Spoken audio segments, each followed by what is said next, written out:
ఈరోజు WhatsApp governance వచ్చింది. IT మంత్రి గారు వాట్సాప్ గవర్నెన్స్ తీసుకొచ్చి ఇప్పటికే దగ్గర 500 సర్వీసెస్ ఆన్లైన్లో ఇస్తున్నాం.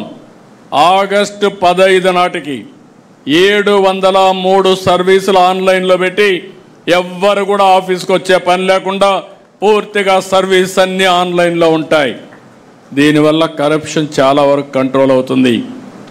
ప్రజలకు కూడా ఎలాంటి ఇబ్బందులు లేకుండా పరిపాలన ఇచ్చే అవకాశం ఉంటుంది. ఇక్కడ మీరు ఒక్కసారి గుర్తుపెట్టుకుంటే, ఎందుకంటే టెక్నాలజీ పెరిగింది. ఆ రోజు నేను హైదరాబాద్లో హైటెక్ సిటీతో ఐటీ ప్రారంభించాం, ప్రమోట్ చేశాం. ఇప్పుడు క్వాంటమ్ వ్యాలీ పెట్టి క్వాంటమ్ కంప్యూటింగ్తో ఆర్టిఫిషియల్ ఇంటెలిజెన్స్కి శ్రీకారం చుట్టాం. దీనికి తొలి అడుగు భారతదేశంలో టెక్నాలజీ ప్రభుత్వంలో వాడకంలో నెంబర్ 1గా ఆంధ్రప్రదేశ్ ఉంటుంది. దాంట్లో అనుమానం లేదని మరొకసారి మీ అందరికీ విజ్ఞప్తి చేస్తున్నా. ఇంకో పక్కన చాలామంది సర్వేలు కూడా మీరు ఫాలో అవుతూ ఉంటారు, కన్ఫ్యూజ్ చేస్తూనే ఉంటారు. తెలుగుదేశం పార్టీ కంటే బెస్ట్గా సర్వేలు చేయించుకునే వాళ్ళు ఎవరు ఉండరని నా నమ్మకం. నేను ఒక్క సర్వే పైన ఆధారపడను. అనునిత్యం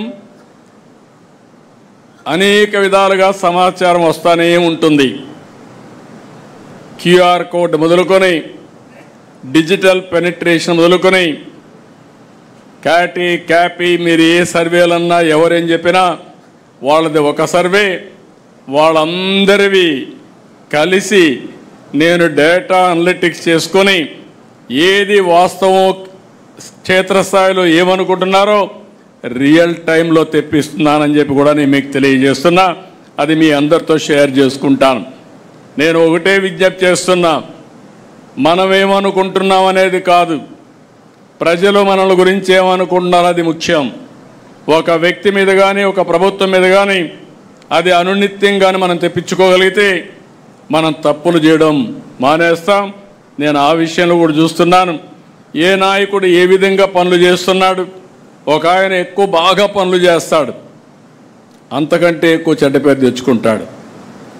ఒక ఆయన తక్కువ పనులు చేస్తాడు, ఎక్కువ మంచి పేరు తెచ్చుకుంటాడు.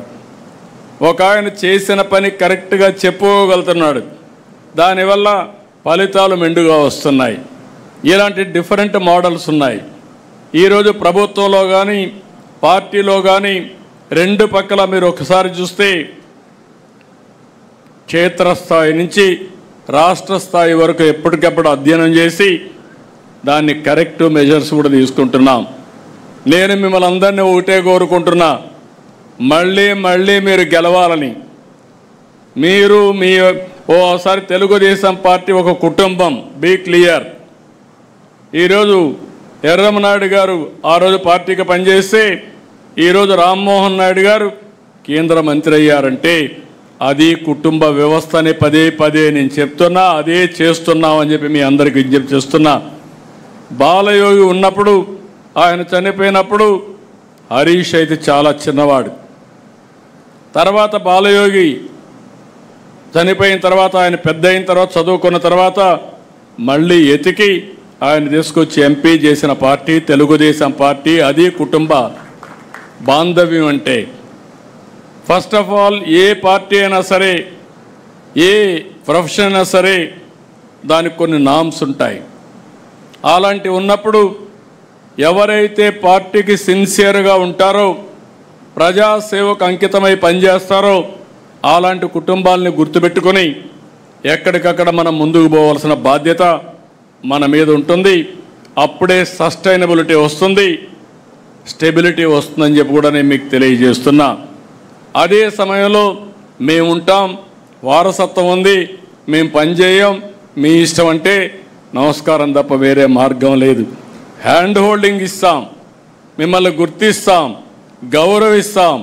అదే సమయంలో దాన్ని నిలబెట్టుకోవాల్సిన బాధ్యత కూడా ఉంటుంది. ఈ విషయం కూడా మీరు గుర్తుపెట్టుకోవాల్సిన అవసరం ఉంది.